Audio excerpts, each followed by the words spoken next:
Amém. Poder sentar. Obrigado. Abra a sua Bíblia no Evangelho de João, capítulo 3.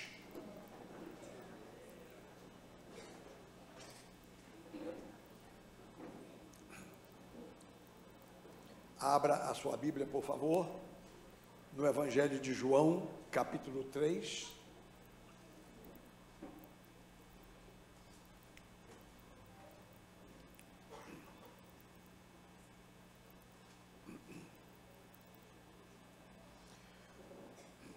O primeiro discurso de Jesus foi proferido para o fariseu Nicodemos. E o tema é o novo nascimento. João capítulo 3. Havia entre os fariseus um homem chamado Nicodemos, um dos principais dos judeus. Este de noite foi ter com Jesus e lhe disse: Rabi, sabemos que és mestre vindo da parte de Deus, porque ninguém pode fazer estes sinais que tu fazes, se Deus não estiver com ele. A isto respondeu Jesus: em verdade te digo que se alguém não nascer de novo, não pode ver o reino de Deus. Perguntou-lhe Nicodemos: como pode um homem nascer sendo velho?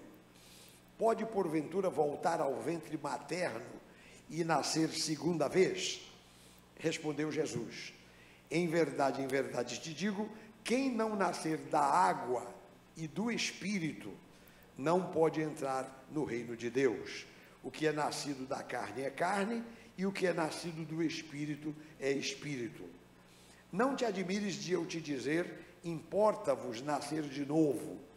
O vento sopra onde quer, ouves a sua voz, mas não sabes de onde vem, nem para onde vai. Assim é todo o que é nascido do Espírito. Então lhe perguntou Nicodemos: como pode suceder isto? Acudiu Jesus: tu és mestre em Israel e não compreendes estas coisas? Em verdade te digo que nós dizemos o que sabemos e testificamos o que temos visto. Contudo, não aceitais o nosso testemunho. Se tratando de coisas terrenas não me credes, como crereis se vos falar das celestiais? Ora, ninguém subiu ao céu, senão aquele que de lá desceu, a saber, o Filho do homem que está no céu.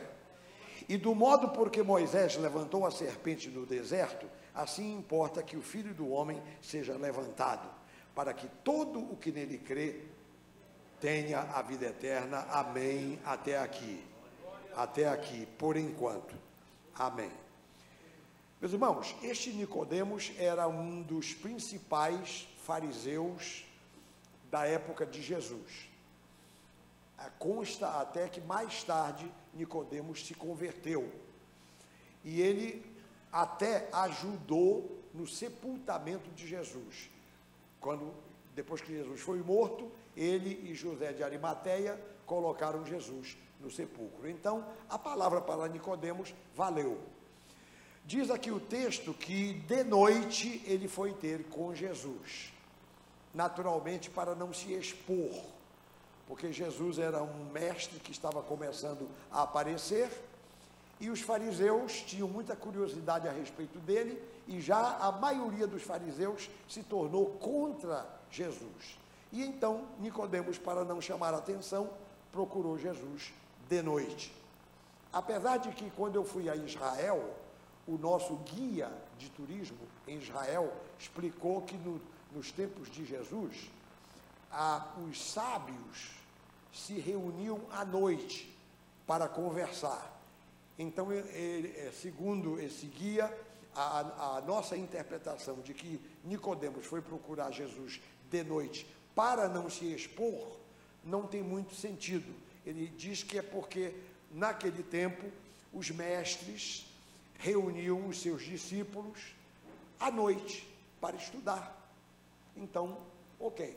Seja lá como for, de noite, Nicodemos foi ao encontro de Jesus. E Jesus, quando viu Nicodemos, quando ouviu a palavra de Nicodemos, Jesus foi em cima do problema. Nicodemos chegou dizendo: Sabemos que és mestre, vindo da parte de Deus, porque ninguém pode fazer estes sinais que tu fazes, se Deus não for com ele, se Deus não estiver com ele. Ele começou elogiando Jesus. Aí Jesus, então, como disse, foi em cima do problema. Ele disse, em verdade te digo, que se alguém não nascer de novo, não pode ver o reino de Deus. Então, Jesus sabia que Nicodemos estava levantando uma questão espiritual, uma questão transcendental, né? Nicodemos, assim, como pode-se dizer, ele deu uma volta para não querer entrar direto no problema, mas Jesus foi direto. Então ele disse, em verdade te digo que se alguém não nascer de novo, não pode ver o reino de Deus. E aqui surgem duas questões. Eu vou começar logo a analisar isso com os meus irmãos. Surgem duas questões. O que é nascer de novo e o que é reino de Deus. O que é o reino de Deus e o que é nascer de novo. Então veja bem, o reino de Deus, no caso, falando para um judeu, quando Jesus se referia ao reino de Deus, ele não estava se referindo a um reino político, porque os judeus naquele tempo esperavam que o Messias, o prometido do Antigo Testamento, o prometido pelas profecias, esse Messias iria chegar, iria reunir uma tropa, vamos dizer assim, formar um exército, combater as tropas de ocupação do Império Romano que estavam dominando a Palestina naquele tempo. Então, os romanos seriam expulsos e o reino de Davi seria restaurado. Era essa a ideia. Então, Jesus, por exemplo, seria, como ele era de fato descendente de Davi, porém, ele teria ambições ou projetos políticos, né? Talvez esse foi o equívoco de Judas, quando traiu Jesus. Certamente, Judas esperava a restauração política do reino de Israel, e Jesus não dava sinal nenhum disso.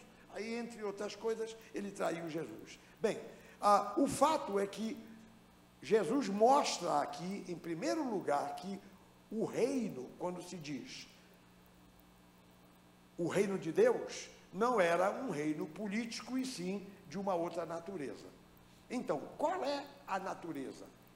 Então, a natureza é a seguinte: o reino, quando ele diz, se alguém não nascer de novo, não pode ver o reino de Deus, já está mostrando que não se trata de reino político. Um detalhe mais, quando Pilatos prendeu Jesus, Jesus disse para ele, o meu reino não é deste mundo. Então, portanto, não é um reino político, mas é um reino espiritual. Por isso que está falando em nascer de novo. O reino de Deus, meus irmãos, na verdade, é uma dimensão espiritual dentro da qual nós nos colocamos. Se você obedece a Deus, então você está no reino de Deus. Quem aqui obedece a Deus?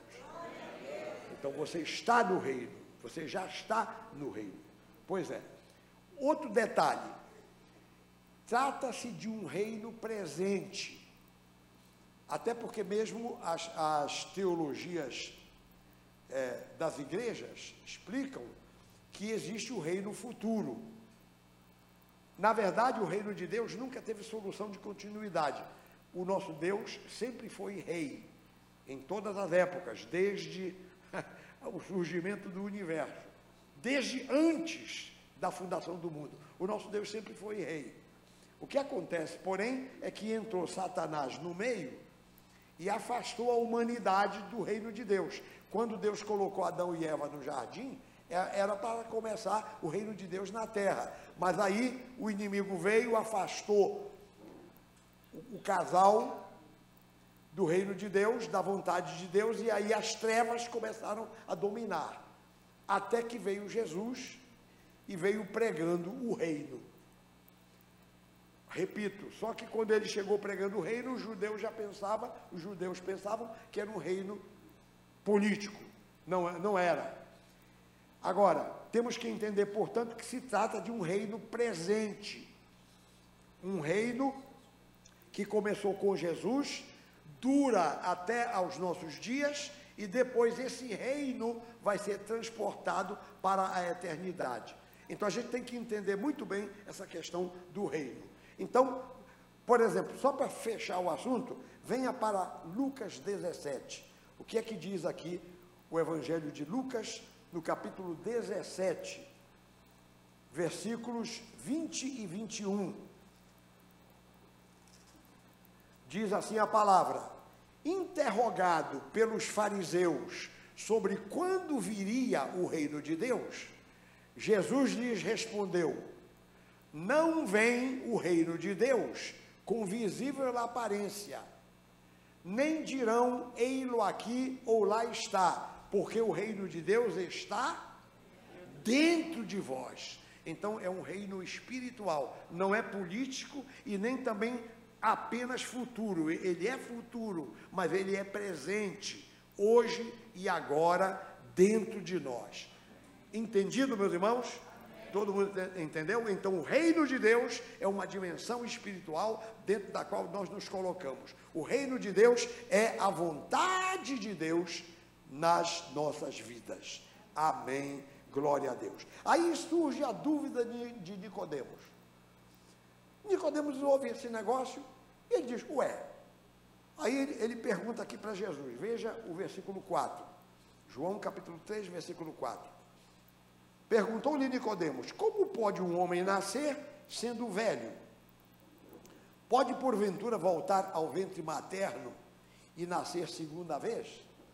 Porque Jesus falou em nascer de novo, e não, Jesus na verdade não explicou o que é nascer de novo, embora ele tenha dito, nascer de novo. Então, nascer de novo, então eu vou voltar ao ventre da minha mãe e vou nascer a segunda vez? Aí Jesus explicou para ele que não é isso, também não é isso. E aí essa frase de Nicodemos me faz lembrar de uma doutrina que prevalece em alguns lugares, a reencarnação. Então, pessoas podem pensar que o reino de Deus é uma reencarnação. Não é, realmente não é. O que é reencarnação? É a crença de que a pessoa, quando morre, o espírito dessa pessoa volta no corpo de um bebê que vai nascer. Então, morre, o espírito vai para algum lugar, não sei para onde, aí volta o espírito no corpo de um bebê que vai nascer. Isso chama-se reencarnação, segundo essa crença. Mas isso não tem apoio bíblico em lugar nenhum. Aí Jesus fala: não, negativo, não tem que voltar ao ventre materno e nascer segunda vez, ou um ventre materno qualquer, de outra mulher, para não dizer que é da própria mãe, de uma outra mulher. Tem nada a ver. Não é reencarnação, não é nada, tem nada a ver com isso. Então, como é? Versículo 5, Jesus diz: em verdade te digo, quem não nascer da água e do Espírito, não pode entrar no reino de Deus. Então, nascer de novo significa nascer da água e do Espírito. Como é que a gente nasce da água e a gente nasce do Espírito? Então, olha só. Primeiro, vamos pensar aqui na ação do Espírito Santo. O que é que diz João 16, de 8 a 11?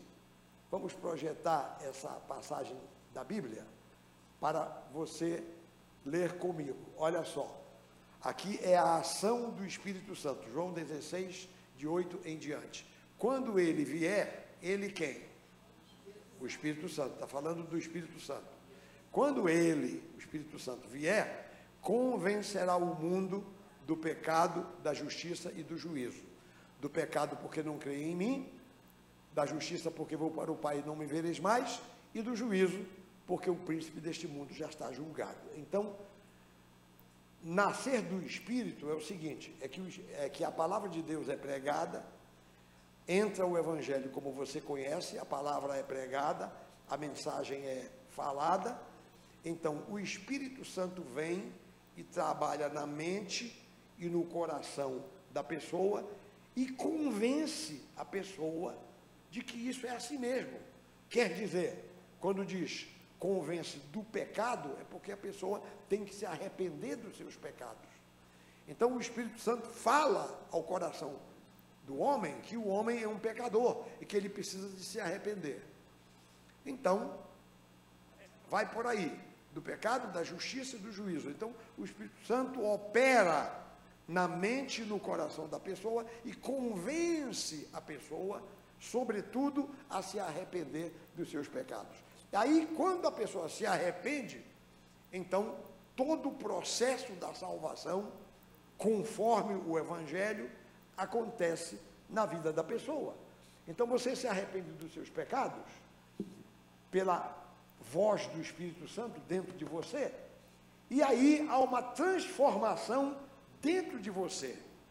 Então, o novo nascimento, que a Bíblia está prescrevendo aqui, é uma mudança interior, não é uma reencarnação, não é qualquer outra coisa do que nós já falamos aqui, mas o novo nascimento, quando diz, necessário vos é nascer de novo, quer dizer, vocês precisam mudar por dentro.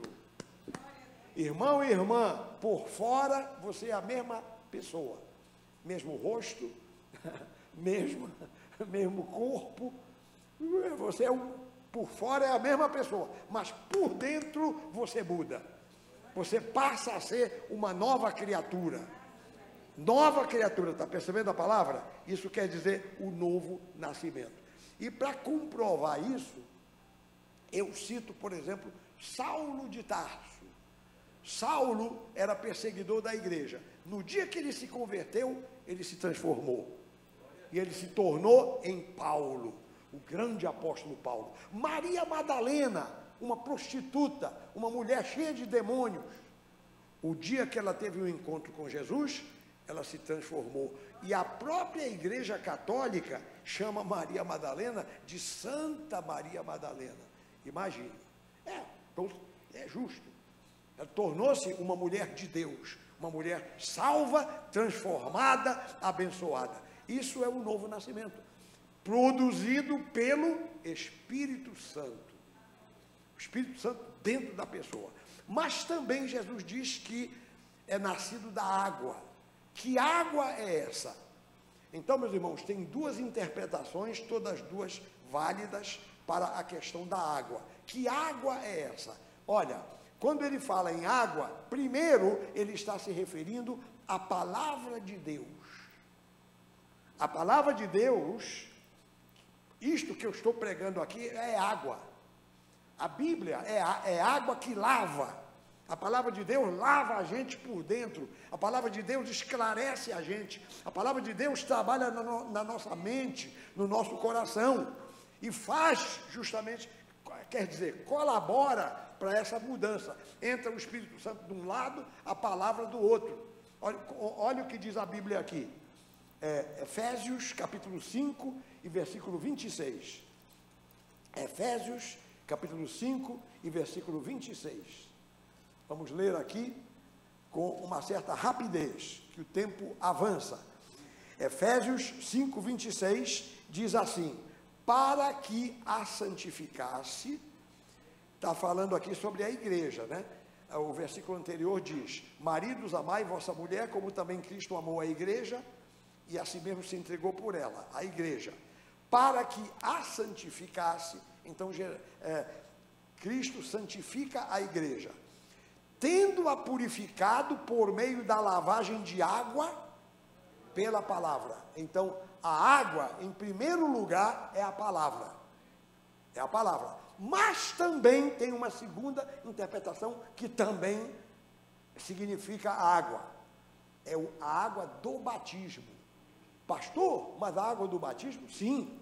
E você vai ver já. Olha só, Romanos 6. Romanos 6.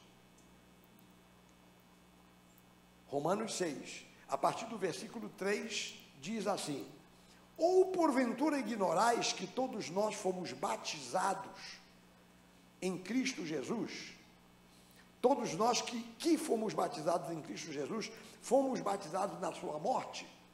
Versículo 4, fomos, pois, sepultados com ele na morte pelo batismo, para que, como Cristo foi ressuscitado dentre os mortos pela glória do Pai, assim também andemos nós em novidade de vida.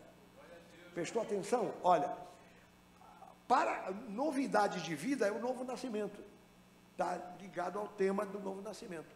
Quer dizer, enfim, o que é que acontece no batismo?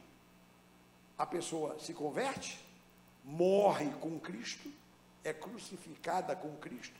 Se você ler os versículos seguintes ali, você vai descobrir isso. É um assunto que a gente fala muito aqui na igreja, por isso eu não vou precisar ler. Mas então, quando você se converte, que você se arrepende dos seus pecados, você, por assim dizer, está morrendo com Cristo. Você está morrendo para você mesmo, está vivendo para Deus. Até ali você mandou na sua vida. Dali para frente é Cristo que manda na sua vida. Então você morre para você mesmo, você morre para o mundo, você é sepultado com Cristo. Perdão, você é crucificado com Cristo. Perdão. E então, no momento do batismo, você mergulha nas águas do batismo, ali você é sepultado com Cristo, e quando você se levanta das águas do batismo, você se levanta uma nova criatura para servir ao Senhor. Isso deve estar bem claro para os meus irmãos. Então, aqui diz, versículo 4, novamente, fomos, pois, sepultados com ele na morte pelo batismo, para que, como Cristo foi ressuscitado dentre os mortos, pela glória do Pai, assim também andemos nós em novidade de vida. Repito, essa novidade de vida é o novo nascimento. Então, quando Jesus diz assim, quem não nascer da água e do Espírito, não pode entrar no reino de Deus. Ele está se referindo a 3 elementos que contribuem para o novo nascimento. O primeiro elemento é o próprio Espírito Santo, que convence a pessoa e leva a pessoa a se arrepender dos seus pecados.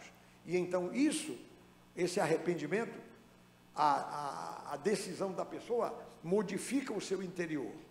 E também está falando da palavra, que a palavra de Deus, a Bíblia, os textos da Bíblia, os ensinos de Jesus, isso lava a nossa mente, isso purifica a nossa mente. E também está se referindo à água do batismo, onde você deixa lá embaixo das águas o seu passado, a sua velha natureza, e você se levanta como uma nova criatura em Cristo Jesus. Então agora vamos fazer uma parada aqui para examinar o seguinte, cada um vai pensar em si mesmo. Meu irmão, minha irmã, você já se arrependeu dos seus pecados, você já foi convencida pelo Espírito Santo que você é um pecador e que precisa da salvação pela fé em Jesus? Primeiro. Segundo, a palavra de Deus já lavou a tua mente, já lavou o teu coração, já lavou a tua alma, né? E terceiro, você já passou pelas águas do batismo para sacramentar, para ratificar o novo nascimento. Amém? Então, tudo junto. Então, quem não nascer da água e do Espírito não pode entrar, aliás, no reino de Deus. É assim que é efetuado o novo nascimento. Deixa eu fazer uma ressalva aqui. Alguns pastores, eu vou dizer assim, alguns teólogos, com receio de incorrer no problema do sacramentalismo. Sacramentalismo é um problema criado pela Igreja Católica, de querer sacralizar coisas palpáveis. Com medo de cair no sacramentalismo, fica só com a primeira interpretação. Então diz assim, que nascer da água é a palavra, a água é a palavra. Claro que a água é a palavra. Claro que a água é a palavra, está dizendo ali, nós somos purificados pela lavagem da água, pela palavra, na nossa mente. Aí, porque tem receio de que a gente vai dizer que o batismo salva. Não, o batismo não salva. Quem salva é o sangue de Jesus. O sangue de Jesus é que nos purifica de todo o pecado. Quem nos salva é Jesus pelo derramamento de sangue. Agora, lá no batismo, você sepulta. Então, são coisas que uma coisa puxa a outra, uma coisa vai concorrendo para a outra. Mas pastores têm receio de cair no problema do sacramentalismo. Deixa eu te dar um exemplo de sacramentalismo. Por exemplo, pensar que o pão da ceia, é o corpo de Cristo. Não, não é. É um símbolo. É um símbolo. Simboliza, tipifica. O vinho da ceia não é o sangue de Jesus. Não pode ser. É uma figura, é um símbolo. Então, a água do batismo não regenera ninguém. Eu já ouvi gracejos de pessoas. Por exemplo, vai o irmão lá, o zelador da igreja, o tanque do batismo é cheio, as pessoas são batizadas, aí quando a pessoa vai esvaziar o tanque, tira o sifão lá e diz assim, vamos esvaziar aqui os pecados das pessoas, os pecados ficaram aqui. Aí eu disse lá, pecado não ficou, o pecado já foi lavado pelo sangue de Jesus. Quem foi batizado ali não tem pecado nenhum, a água não lava pecado de ninguém. Quem nos lava dos nossos pecados é o sangue de Jesus, não as águas do batismo. Mas, repito, pastores com medo de cair nesse problema do sacramentalismo, de pensarem que a água é benta, que a água é regeneradora, né? Aí evita de dizer que quando Jesus diz nascer da água e do Espírito, omitem esse lado aqui do batismo. Omitem isso, com esse receio. Mas nós aqui não temos esse receio. Não, ninguém se preocupe com isso. O batismo é um simples sepultamento. Amém, meu irmão? É um sepultamento. Você deixa debaixo das águas do batismo o seu passado, a sua velha natureza, e se levanta das águas uma nova criatura. Então, portanto, é assim. É assim. Aí o Nicodemos botou a mão na cabeça, né? Nicodemos botou a mão na cabeça. Vamos voltar aqui para ele. Olha só, aí quando Jesus começa a explicar, olha só, quem não nascer da água e do Espírito não pode entrar no reino de Deus. Versículo 6, o que é nascido da carne é carne, o que é nascido do Espírito é Espírito, porque ele estava pensando que era voltar ao ventre da mãe. Jesus diz, não é voltar ao ventre da mãe, você pode voltar para o ventre da sua mãe 200 vezes, você continua de carne, você não nasceu de novo. O novo nascimento não é isso, voltar ao ventre da mãe. O que é nascido da carne é carne, o que é nascido do Espírito é Espírito. Aí Jesus continua, não te admires de eu te dizer, importa-vos nascer de novo. Tem que nascer de novo, para poder entrar no reino de Deus. O vento sopra onde quer, ouves a sua voz e não sabes de onde vem, nem para onde vai. Nós entramos aqui nesse esclarecimento de Jesus. Ele diz que a obra do Espírito é invisível. A ação do Espírito Santo na nossa vida é invisível. Por isso que ele diz, o vento, ele ilustra com o vento sopra onde quer, ouves a sua voz, mas não sabes de onde vem, nem para onde vai. Assim é todo o que é nascido do Espírito. Porque, verdadeiramente, você não sabe de onde é que vem o vento, quando é que vem, nem para onde é que vai o vento. Embora a meteorologia esteja muito avançada hoje, eles conseguem detectar os tufões e os furacões com antecedência, mas, via de regra, ninguém explica como é que o vento aparece. Então, de onde é que vem o vento e para onde vai? Então, Jesus usa isso para ilustrar a obra do Espírito. A coisa mais maravilhosa, meus irmãos, é a transformação de uma pessoa. Antes a pessoa era um pecador, separado de Deus. Agora é uma nova criatura, é um crente, é um santo. Essa mudança é admirável e a gente realmente não sabe explicar, né? Então, meus queridos irmãos, aí está.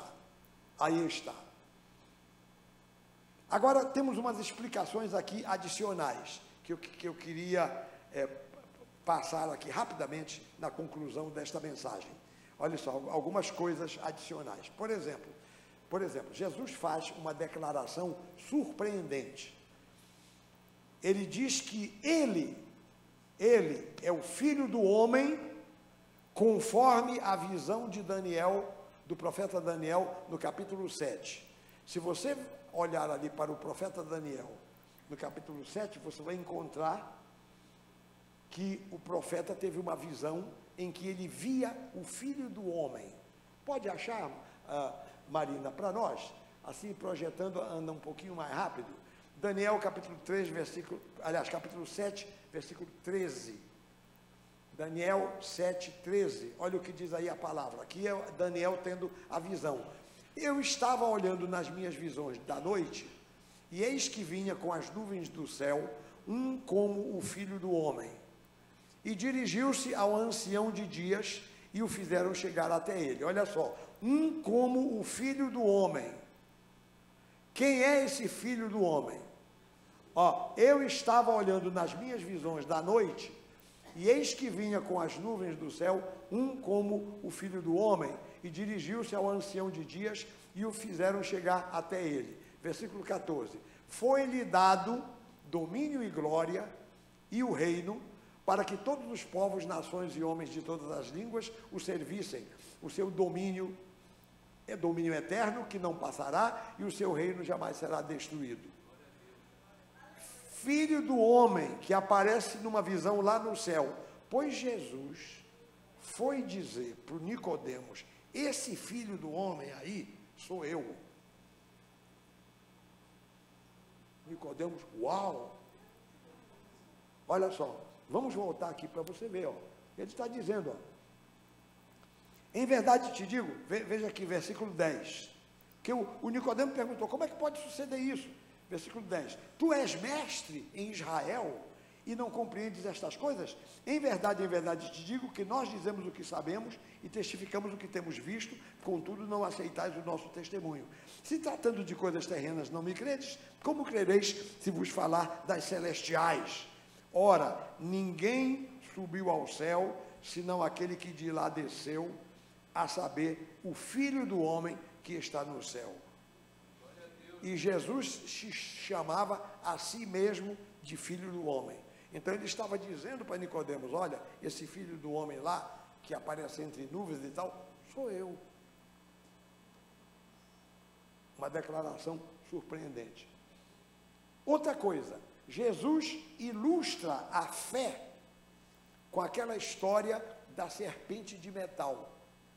Então, quando o povo de Israel saiu do Egito, que pecou contra Deus, Deus mandou serpentes ardentes morder o povo. E então foi aquela praga. Aí o povo começou a clamar a Deus, Moisés e tal, estamos aqui feridos pelas serpentes, faz alguma coisa, clama a Deus. Aí Deus, então, manda Moisés fazer uma serpente. Você sabe o que é serpente? Não é uma cobra de metal, e espalhou-se a ordem pelo acampamento. Quem olhar para essa serpente vai ser curado das mordiduras, né? Das outras serpentes. Então Jesus usa isso para dizer o seguinte, versículo 14, do modo por que Moisés levantou a serpente no deserto, assim importa que o Filho do homem seja levantado. Quem é o Filho do homem?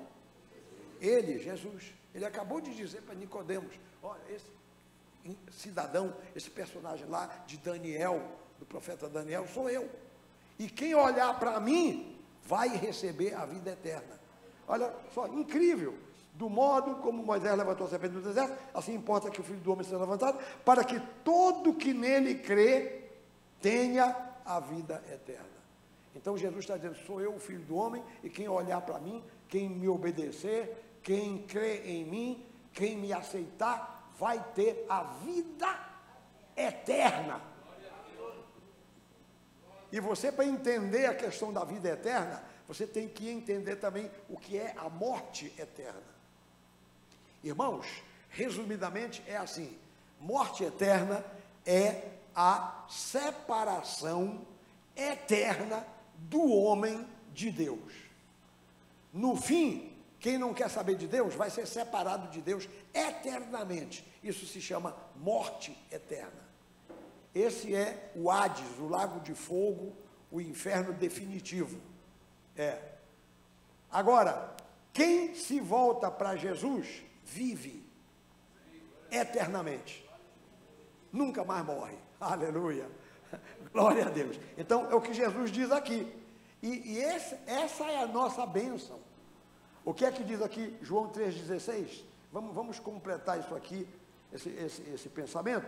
Aqui, João 3,16. Olha o que diz. Leia comigo, toda a igreja. Porque Deus amou ao mundo de tal maneira que deu o seu Filho unigênito, para que todo que nele crê não pereça, mas tenha a vida eterna. É porque quem não crê em Jesus perece, morre, é separado de Deus. Agora, quem crê em Jesus fica com ele e vai usufruir da vida eterna. Amém? Eu vou parar por aqui. Depois você lê com calma o restante do discurso. Aqui, versículo 18, Jesus fala aqui versículo 17. O meu tempo não me permite, eu não quero abusar do tempo. Já passamos meia hora do tempo regulamentar, depois a gente pode até comentar isso oportunamente. Isso aqui é o julgamento, o critério de julgamento. Jesus não veio para julgar, ele veio para salvar. Agora, no fim, lá no final, Jesus vai julgar. Mas neste momento, nesse nosso período de vida aqui na terra, Jesus veio não para nos condenar, nem para nos julgar, veio para nos salvar. Amém? Glória a Deus. Deus nos abençoe, Deus nos ajude. Bom, conclusão. Não é cristão quem fala da boca para fora. Eu sou cristão. Não. Só é cristão quem passa por uma mudança interior. Quem é aqui que não tem mudança interior? Não mudou. Você é um pecador como você era antes. Então você ainda não é um cristão. Um cristão não é falar da boca para fora. Um cristão é quem passa por uma mudança interior, isto é, o novo nascimento. Quem é nascido de novo, então esse é um verdadeiro cristão. Amém, meus irmãos? Fiquemos todos em pé. Haverá alguém aqui que quer se converter hoje, quer aceitar Jesus hoje? Pode vir.